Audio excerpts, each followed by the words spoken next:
The Last Night Together. A dramatic story about love, loss, and the inevitability of change. Scene 1. The beginning of the end. A small apartment. Dimly lit by the streetlights filtering through the rain-streaked window. The clock on the wall ticks steadily, marking the slow passing of time. The atmosphere is thick with unspoken words. Rizvan and Anna sit on opposite ends of the couch, their gazes locked on the floor rather than on each other. Anna let out a slow breath, her fingers tracing patterns on the fabric of her jeans. "You know this isn't working anymore," she said finally, her voice barely above a whisper. Rizvan swallowed hard. He had known this conversation was coming, had felt it in the way her laughter no longer filled the space, in the way their silences had grown heavier. "I know," he admitted, his voice hoarse. "But do we really have to do this?" "Maybe we can fix it. One more time." She shook her head, a sad smile tugging at the corners of her lips. "We've tried, Rizvan.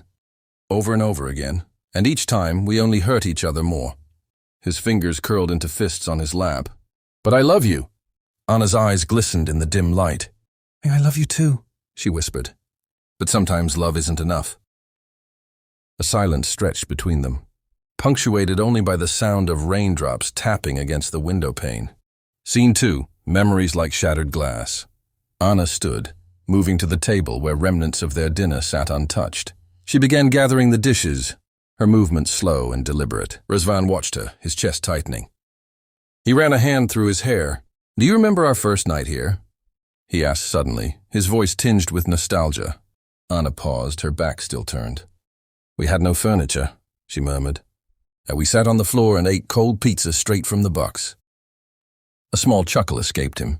"You laughed because I spilled soda all over my jeans. And then you said, 'At least now it feels like home.'" She turned then, meeting his eyes. "It did back then," she said softly. "But things changed, Rizvan." His jaw clenched. "We changed, she nodded. "And that's why this has to end." For a moment, he wanted to argue, to plead, to tell her that they could go back, that they could be those people again. But deep down, he knew she was right. The laughter had faded. The warmth had turned into something cold and distant.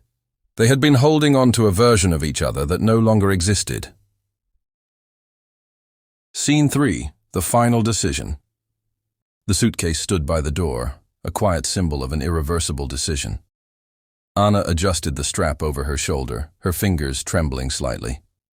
Rizvan stood a few steps away, his arms hanging limply at his sides. "If you walk out that door," he began, his voice unsteady, "you're not coming back, are you?"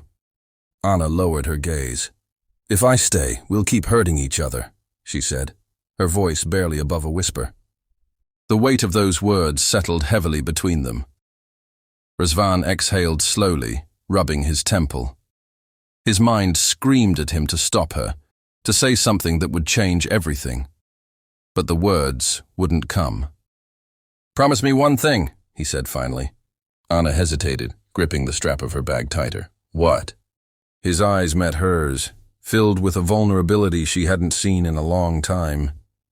"That you'll be happy." Her breath hitched.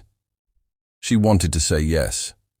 She wanted to promise him that everything would be okay, that this decision would lead them both to something better. But she couldn't. She didn't know if happiness was waiting on the other side of that door. Instead, she gave him a small, sad smile. And then, without another word, she turned the knob and stepped out into the rain. Rizvan remained motionless, staring at the closed door. Outside, the downpour intensified, drowning out the quiet ache in his chest. Scene 4. After the breakup. 1 month later, a lonely street, wet from an earlier rain.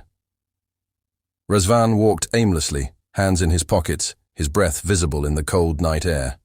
He pulled out his phone and scrolled through his gallery, stopping at a picture of Anna, her smile wide, her eyes full of light, a version of her that no longer belonged to him. He exhaled sharply, a mix of sadness and acceptance settling in his chest. "I hope you found it, Anna," he murmured. "I hope you're happy." The streetlight above him flickered.